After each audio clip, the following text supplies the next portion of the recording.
Hey guys, today I'm here with the fall book tag, which I was tagged in by the lovely Sabrina from Unmanaged Mischief, so definitely check out the description box because I will link her video as well as the original tag video down below, but otherwise let's get into the tag. So I actually did a whole fall TBR video, so I won't go through everything I plan on reading this autumn, but for what I'm reading at the moment, I'm currently in the middle of The Girl on the Train by Paula Hawkins. I'm reading this one on my Kindle and I am enjoying the writing style so far. I think she builds suspense really well, and it's definitely an addicting read. That being said, I'm having a real hard time connecting with either of the two female characters whose perspectives I'm reading from at the moment. I find them both kind of hard to like. I don't really feel sympathetic for either one, and I'm interested to see how that will make me feel as the story progresses. Then as we get closer to Halloween, I plan on reading A Whisper of Leaves by Ashley Capes, which is a ghost story set in Japan, and then I also plan on rereading Howl's Moving Castle by Diana Wynne Jones, so that when I watch the Miyazaki film for my Year of Miyazaki series, I will have recently read this so that I can compare the two. Another book I'm trying to get through this fall is The Sellout by Paul Beatty, which is a book on the Man Booker Prize shortlist, and I have to say I'm really enjoying this so far. I'm only about 2 or so chapters into it, but I'm listening to this on audiobook and I would highly recommend the audiobook. I think the writing seems really well suited to being read out loud, plus the narrator is fantastic, and yeah, I don't know a whole lot about it at the moment, so I will definitely report back to you guys once I have listened to it in its entirety. I was one of those kids in high school that really loved reading the book and then ripping it apart in class discussions, which I think is why I went on to study lit in college, but one book that I got to read both for high school and college was As I Lay Dying by William Faulkner. This is basically the story of the Bundren family as they make this slow and rather agonizing journey across rural Mississippi to lay their matriarch to rest with her family, and I'm not really sure what it is about this book in particular that really struck my fancy in high school, but it did, and I really loved it.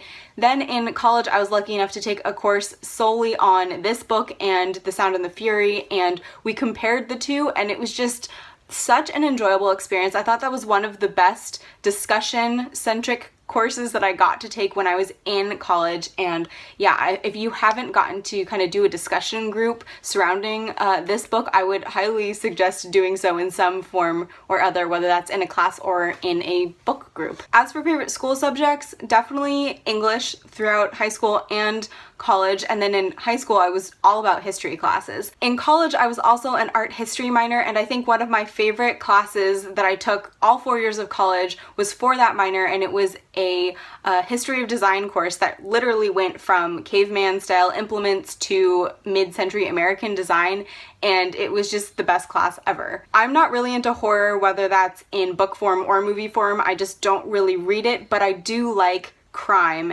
and I do like a little bit of supernaturally type things. So for example, I just read Out by Natsuo Kirino, and this is definitely my perfect October read. It's a crime novel that is a little gruesome, a little bit twisted, and like I said, I don't watch horror films, but I always find myself craving more gritty crime shows. So for example, I've been binge watching all of Criminal Minds, going all the way back to season 1, and I often also go back to old episodes of Supernatural and just like watch seasons 1 through 4 over and over again.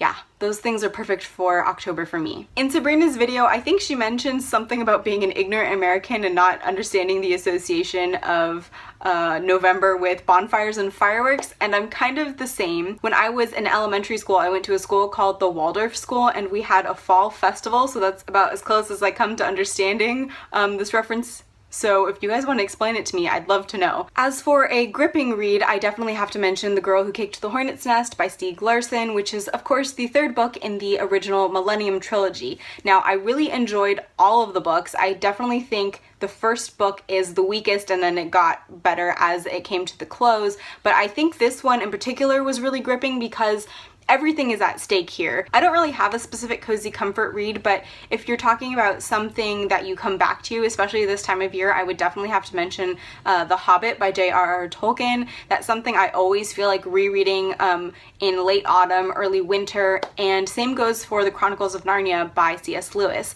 I think that's because these were books that were read aloud to me when I was in elementary school, and so I definitely associate them with this time of year and kind of being cozy and experiencing adventure from the safety of your room or classroom. I've only started drinking coffee in the last couple of years, but I'm definitely a tea drinker at heart. That was what kept me fueled all through college, and it's no different now.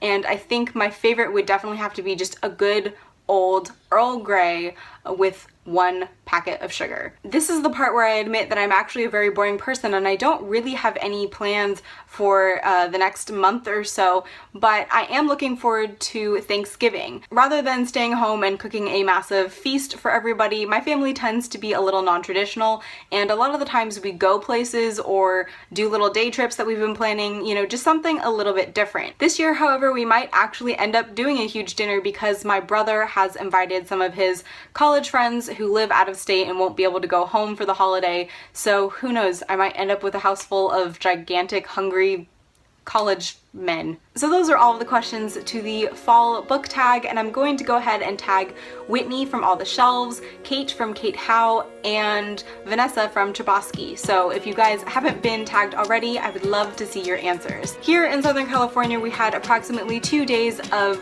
relatively cold, rainy weather, and now we are back to 80 degrees. So I hope you guys are enjoying some more fall-like weather wherever you are. So thank you guys so much for watching. I hope you're having a fantastic day, and I will see you next time. Bye!